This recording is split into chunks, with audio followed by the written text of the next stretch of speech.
നിസ്കാരത്തിന്റെ രണ്ടാമത്തെ ഫർളിനെ പഠിച്ചാലോ? അത് തക്ബീറത്തുൽ ഇഹ്റാമാണ്. ഇതിൽ എന്തെല്ലാം കാര്യങ്ങളാണ് ശ്രദ്ധിക്കേണ്ടത്?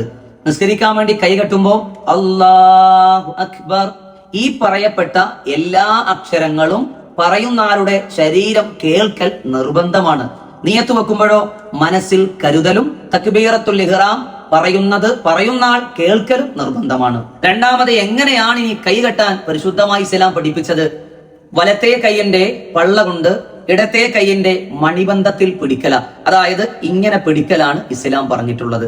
ചിലർ ഇങ്ങനെ പിടിക്കും, ചിലർ ഇങ്ങനെ പിടിക്കും. അതൊന്നുമല്ല, വലത്തെ കൈയിന്റെ ഈ പള്ള കൊണ്ട് ഈ ഭാഗത്തെ പിടിക്കലാണ് പരിശുദ്ധമായി ഇസ്ലാം പഠിപ്പിച്ചത്. ഇനി ഹനഫി മദ്ഹബിൽ കൈകൾ പുക്കിളിന് താഴെ വെക്കലാണ്. എന്നാൽ ശാഫിഈ മദ്ഹബിൽ നെഞ്ചിന്റെയും പുക്കിളിന്റെയും ഇടയിലുള്ള ഈ ഭാഗത്ത് കൈകെട്ടലാണ് പരിശുദ്ധമായി ഇസ്ലാം പരിചയപ്പെടുത്തിയിട്ടുള്ളത്.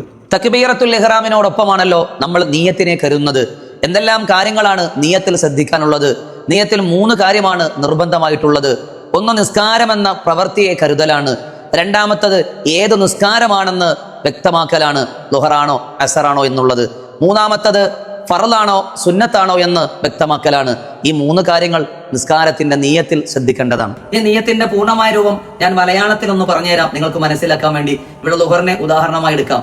ളുഹർ എന്ന ഫർള് നിസ്കാരം 4 റക്അത്ത് അല്ലാഹു തആലക്ക് വേണ്ടി ഖിബിലക്ക് അഭിമുഖമായി അദാ ആയി ഞാൻ നിസ്കരിക്കുന്നു. ഇവിടെ ഇമാമോട് കൂടിയാണെങ്കിൽ ഇമാമോട് കൂടി എന്നോട് കരുതണം. ഖളാ ആണെങ്കിൽ ഖളാ എന്ന് വെക്കണം അദാഇനു പകരം. പിന്നെ നാം മനസ്സിലാക്കേണ്ട ഒരു കാര്യം, നിസ്കാരത്തിന്റെ ഫർളിൽ 3 കാര്യം ഒരുമിച്ചാണ് സംഭവിക്കുന്നത്. ഒന്നാമത്തത് അറിയാം, നിയ്യത്ത് വെക്കൽ. രണ്ടാമത് തക്ബീറത്തുൽ ഇഹ്റാം. ഇത് രണ്ടും ഒന്നിച്ചിട്ടല്ലേ വരിക? തക്ബീറത്തുൽ ഇഹ്റാം നാവ് കൊണ്ട് പറയുന്നതോടൊപ്പം തന്നെ നിയ്യത്തിനെ കൽബ് കൊണ്ട് കരുതലും. എന്നാൽ ഇത് 3ാമത്തെ ഫർളായ നിന്നുകൊണ്ടല്ലേ നമ്മൾ ചെയ്യുന്നത്. അപ്പൊ 3 ഫർള് ഒരേ സമയത്ത് ഒന്നിച്ചിട്ടാണ് നിസ്കാരത്തിൽ സംഭവിക്കുന്നത്. ഒന്ന് ഓർമ്മപ്പെടുത്തിയത് മാത്രമാണ്. നിങ്ങൾക്കിത് ഉപകാരപ്പെടുന്നെങ്കിൽ മാത്രം മറ്റുള്ളവരിലേക്ക് ഷെയർ ചെയ്യുക.